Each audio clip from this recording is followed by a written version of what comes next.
Retrouvez Jardin de chez nous avec Inno, votre spécialiste de la piscine et du spa inox made in Vosges.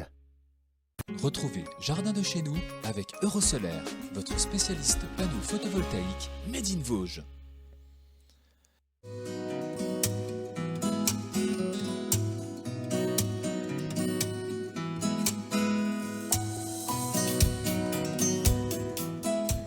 Bonjour à toutes et à tous et bienvenue pour ce grand format de Jardin de chez nous depuis le magasin Gamme Vert de Saint-Dié-des-Vosges.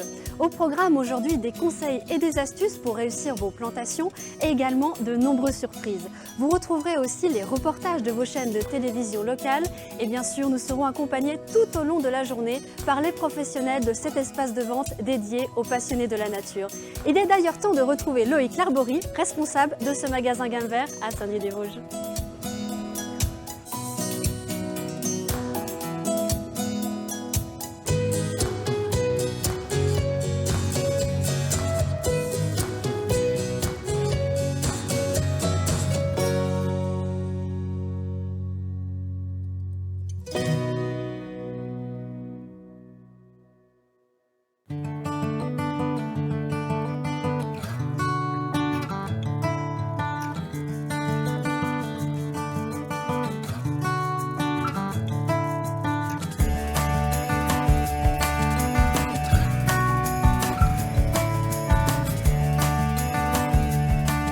Bonjour Loïc.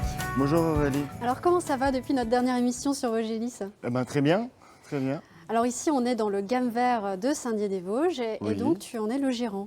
Je suis le responsable du magasin ici et on est un petit groupe de 5 magasins régis par une coopérative agricole, Vosgelia, avec un président, Monsieur Welch, et une directrice pour les 2 structures, Madame Delannoy. Alors justement, quels sont les points forts de l'enseigne ? Alors nous, nos points forts, c'est vraiment l'autoproduction. Donc l'autoproduction au niveau des légumes, du jardin, mais aussi de la conserve.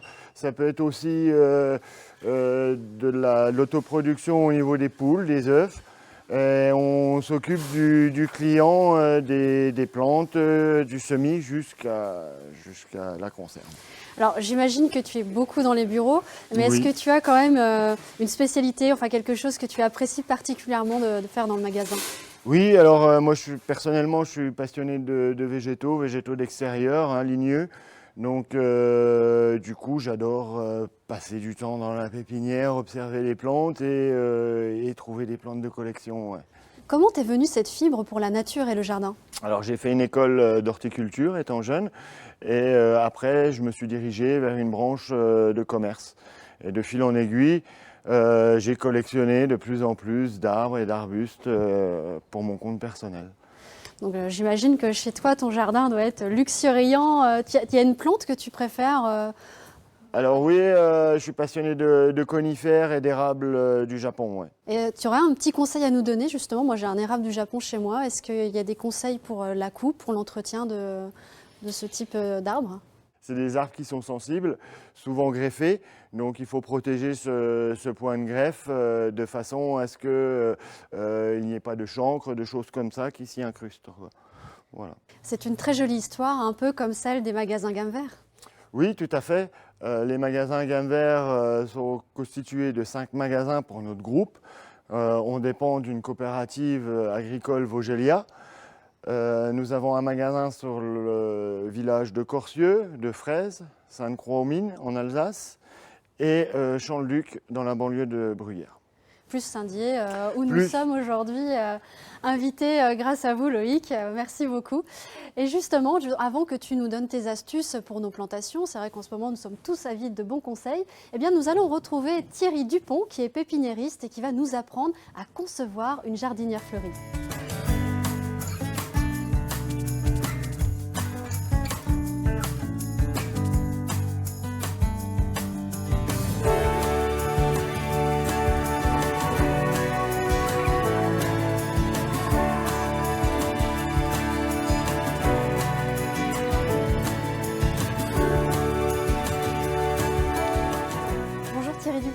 Bonjour Aurélie. Donc vous êtes pépiniériste et responsable du secteur végétal ici dans ce magasin Gamme Vert. C'est bien ça.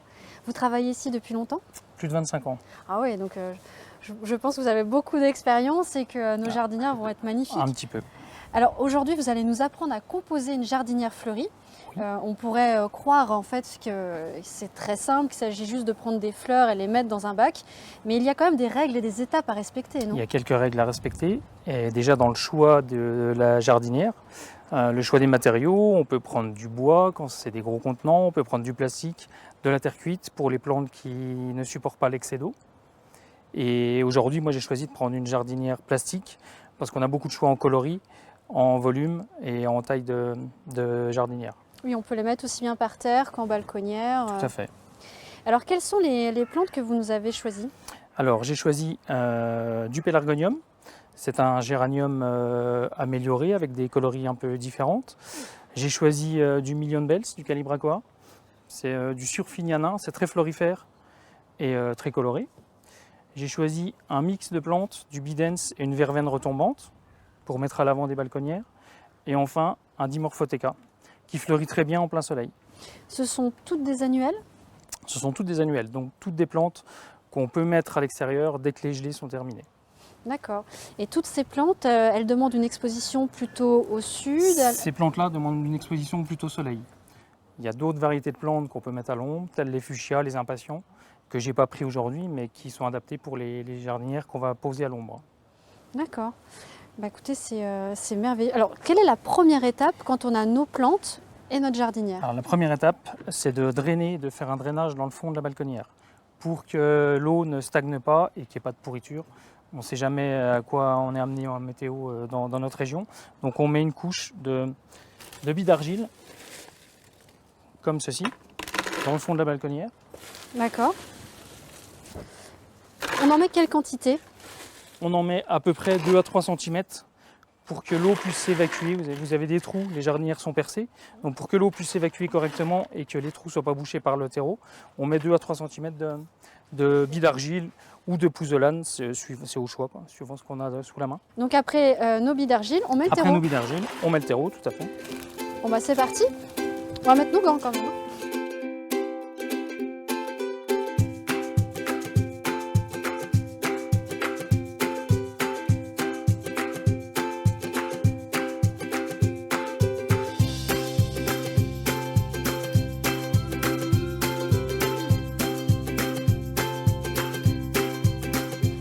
Bien voilà, notre jardinière Voilà, est bien elle est pleine. remplie. Ensuite, on va tasser légèrement.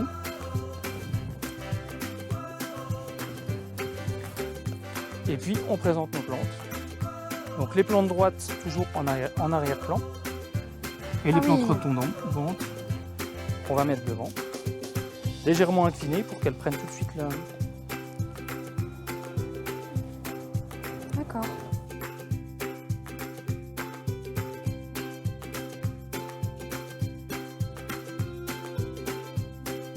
Donc ensuite, on enlève les pots délicatement.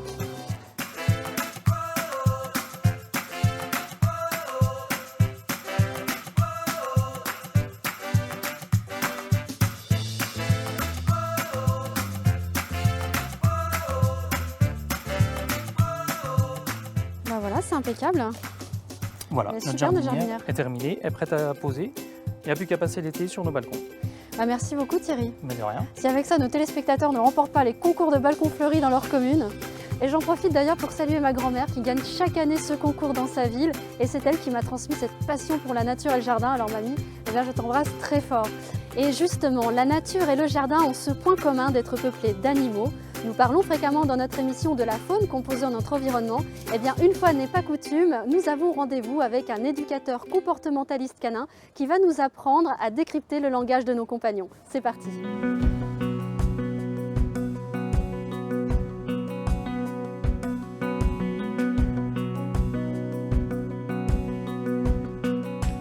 Bonjour Mathieu. Bonjour, Donc tu es éducateur comportementaliste canin c'est bien ça. et aujourd'hui tu es venu avec Nono qui vient de la SPA de Saint-Dié. Oui, il nous a été prêté par la SPA de Saint-Dié. Voilà.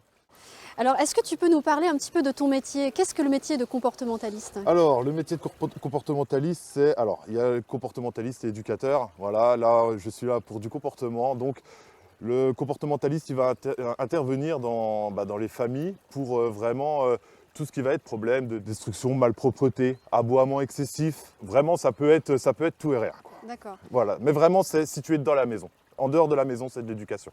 Voilà. Et donc toi, tu proposes des solutions face aux problèmes que les particuliers peuvent rencontrer avec leurs compagnons. Alors oui, il faut déjà comprendre ce pourquoi le chien fait ce comportement. Voilà, c'est vraiment notre job, c'est ça. C'est le chien ne fait pas un comportement sans raison. Il y a forcément un élément qui déclenche, ce comportement. Donc nous, notre job, c'est de trouver cet élément et de travailler sur cet élément. Forcément, le comportement qui en découle changera si on change l'élément qui peut être déclencheur. Voilà. Alors tout à l'heure, là, je voyais Nono te sauter dessus. Donc c'est un chien qui est assez excité. Ouais. Est-ce que tu as des solutions justement quand on a notre chien qui a des problèmes d'excitation? Alors l'excitation, elle ne vient pas toute seule. Alors ça dépend des races, il y a des races qui sont prédisposées à être un peu plus punchy, comme on dit, mais l'excitation, si vous voulez, elle ne vient pas toute seule. C'est nous, humains, qui amenons cette excitation. Voilà, à force de jouer avec des jeux de balles, des jeux de bâton, on renforce vraiment l'excitation. Les jeux de main, vraiment on interagit, on repousse, on relance. C'est tous des jeux qui font vraiment monter cette excitation. Et une fois que le chien est excité, systématiquement, il recherche en permanence ce moment d'excitation, qui est bien pour lui. Donc il faudrait vraiment travailler sur des moments plutôt calmes. Donc ça va être vraiment jeu de flairage, jeu de réflexion. Donc là, vous fourrez des choses. Donc ça, vous pouvez le trouver dans les magasins, dans les animaleries, dans les magasins de plantes. Enfin, vraiment, voilà, partout où ils vendent des produits pour animaux.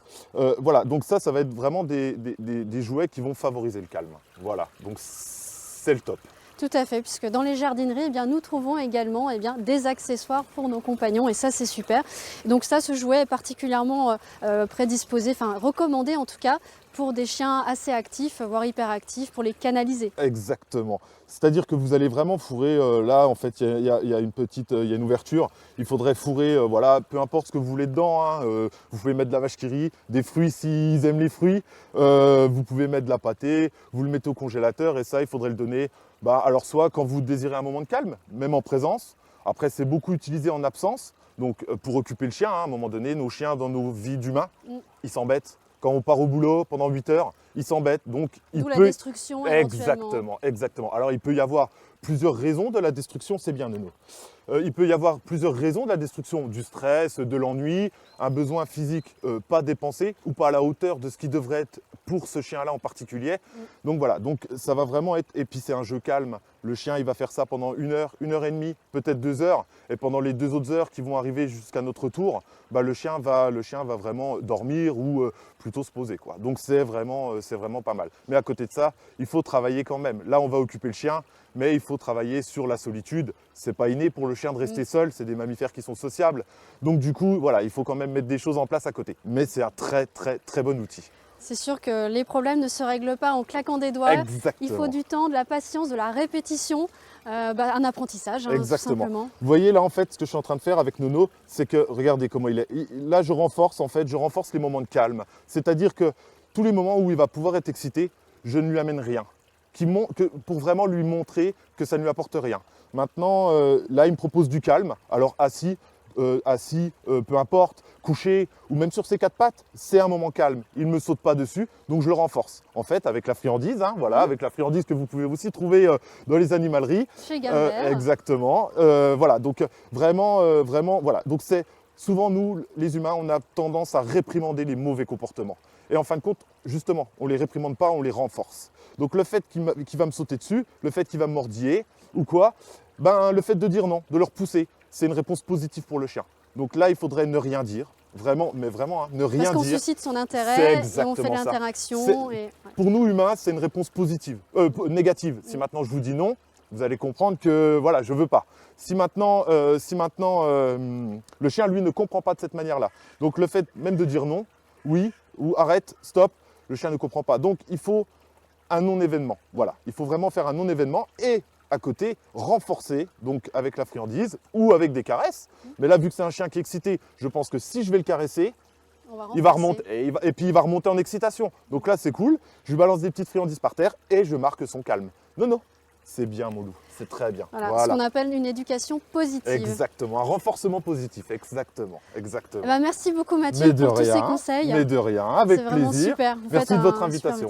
Je vous en prie. Merci beaucoup. Et il est temps maintenant de retrouver Loïc Larbory pour une plantation pleine de fraîcheur, juste après ce reportage avec des chiens formidables qui changent la vie de nombreuses personnes. Ce sont les chiens guides. Rolling aurait pu suivre cette formation puisque de nombreux labradors entrent dans cette école qui vit grâce à vos dons. C'est un reportage signé Vosges TV.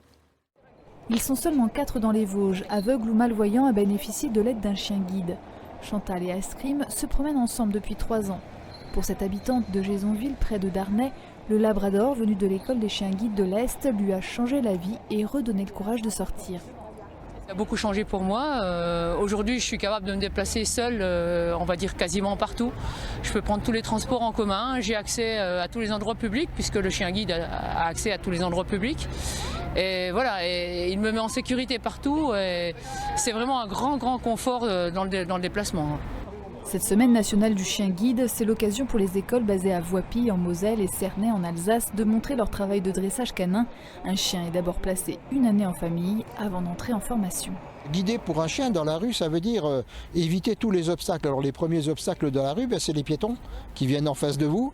Il faut qu'ils sachent les éviter, qu'il évite tout ce qu'on peut rencontrer sur un trottoir. Regardez ici, il y a des plots, il y a des bacs à fleurs, il y a des lampadaires, il y a des poteaux de signalisation, il y a des feux rouges, etc., etc. Donc on lui a appris tout ça.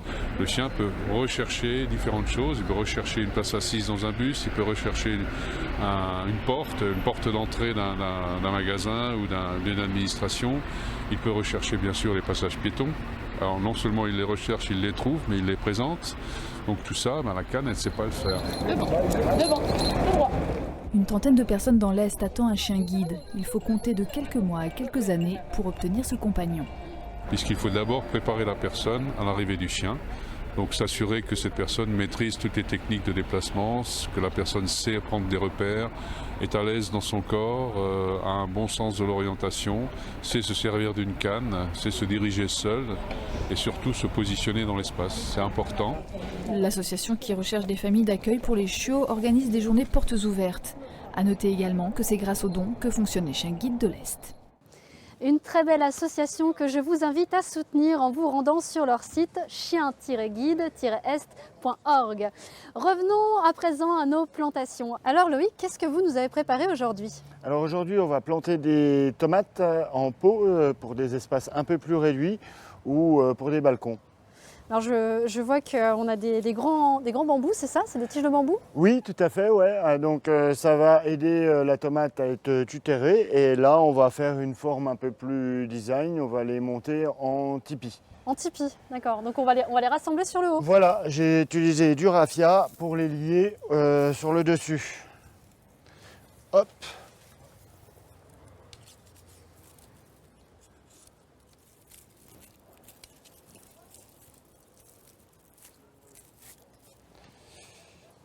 Voilà. Alors quel est l'intérêt de monter ces tomates en tipi? Alors l'intérêt, déjà, ça va tutorer la tomate, éviter qu'elle se casse au long de sa croissance. Et deuxième intérêt, on peut disposer une toile quand c'est des jours pluvieux pour éviter qu'elles attrapent la fameuse maladie, le mildiou. Quels sont les conseils, Loïc, que tu peux nous donner pour lutter contre le mildiou? Alors oui, on a des différents conseils qu'on peut appliquer. Déjà, protéger les feuilles de l'humidité et utiliser des biostimulants tels que l'ortie qui favorisent les défenses immunitaires de la plante. Alors qu'est-ce que tu as mis dans notre pot? C'est du terreau, c'est tout simple, c'est du terreau pour potager? Tout à fait, mélangé avec de la terre de jardin toujours pour avoir un mélange plus drainant. Et j'ai mis au fond de la pouzzolane comme ça pour bien drainer le fond du pot. D'accord, donc ça sert à drainer. Ça sert à drainer ou ça peut s'utiliser aussi en paillage. D'accord, et on peut utiliser des billes d'argile ou c'est quand même mieux d'utiliser quelque chose de spécifique comme ça? J'ai utilisé la pouzzolane parce que c'est beaucoup plus lourd que la bille d'argile et généralement on a une plus grosse prise au vent avec la forme tipi. Voilà. Très bien. Bon, on n'a plus qu'à planter? Tout à fait, ouais.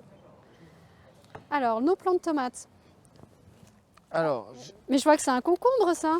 Oui, j'ai prévu un pied de concombre qui va se planter au milieu de notre plantation de tomates, qui va aider à maintenir une humidité au niveau des pieds de la tomate. Donc tomates et concombres se marient aussi bien au champ qu'à l'assiette. Tout à fait. Oui, c'est un petit clin d'œil à notre ami David Bachauffeur. Eh bien écoutez, c'est super. Alors on va le planter au milieu celui-là. Ouais, on va déjà commencer peut-être par les tomates sur le côté. D'accord, alors les tomates. On va en mettre une là. Donc c'est des tomates greffées qui sont plus résistantes, plus productives et plus vigoureuses.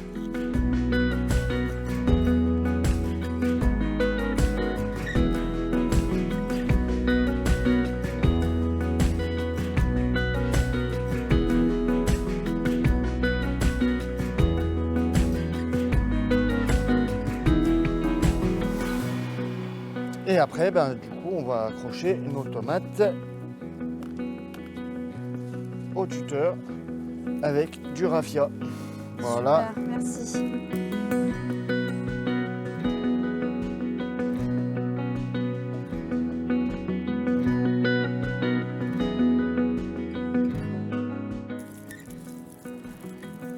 Je me suis permis une coquetterie, hein, Loïc. Hein. Un beau petit flot. J'ai fait un petit flot. Et du coup, ce que je vais faire aussi, je vais supprimer tout ce qui est petites branches du bas. Parce que celles-ci, quand je vais arroser, elles vont m'embêter, elles vont toujours être mouillées, et elles vont apporter la maladie. D'accord, donc les petites du bas, hop, Voilà, on les enlève. on les pince avec l'ongle. Et après, ce qu'on a aussi comme entretien, c'est ce qu'on appelle les gourmands.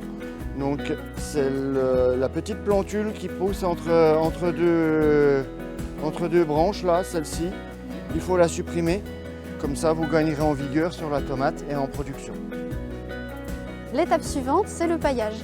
Oui, aujourd'hui, j'ai choisi de prendre un paillage à base de miscanthus broyé qui va maintenir l'humidité.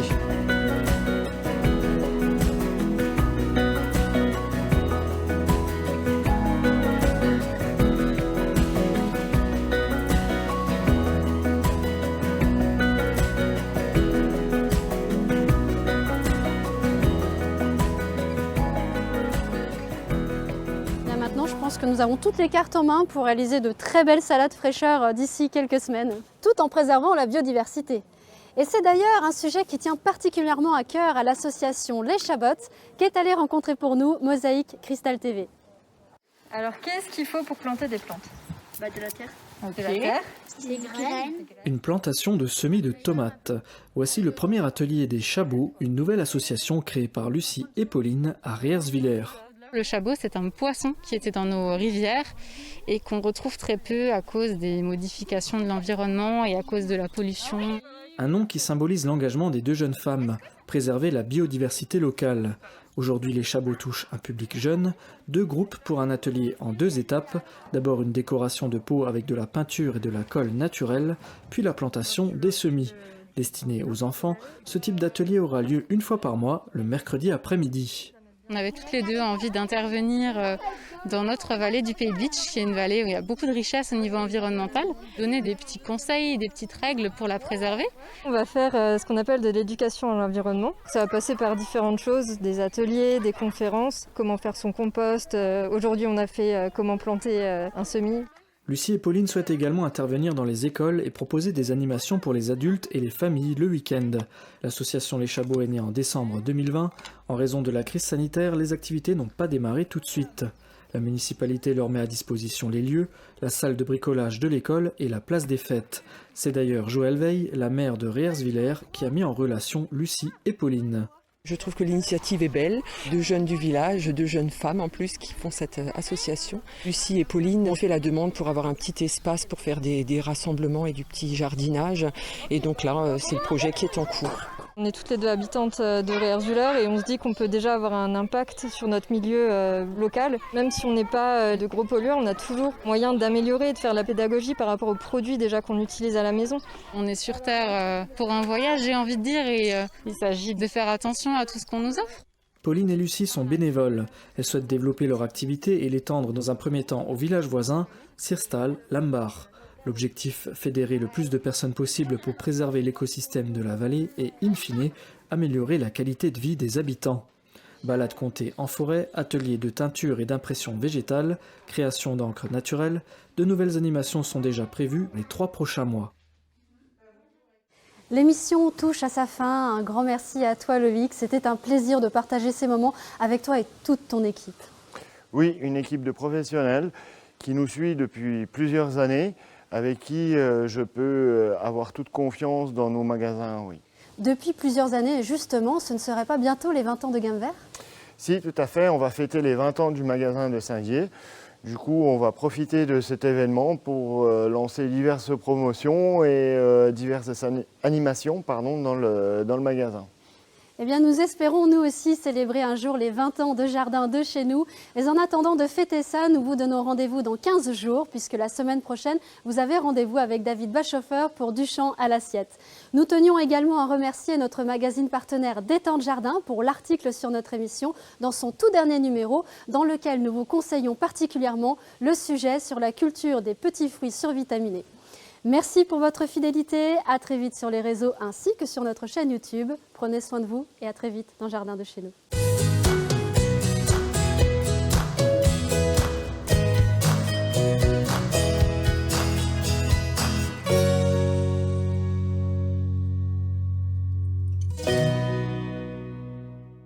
C'était Jardin de chez nous avec Eurosolaire, votre spécialiste panneaux photovoltaïques Made in Vosges. C'était Jardin de chez nous avec Inno, votre spécialiste de la piscine et du spa inox Made in Vosges.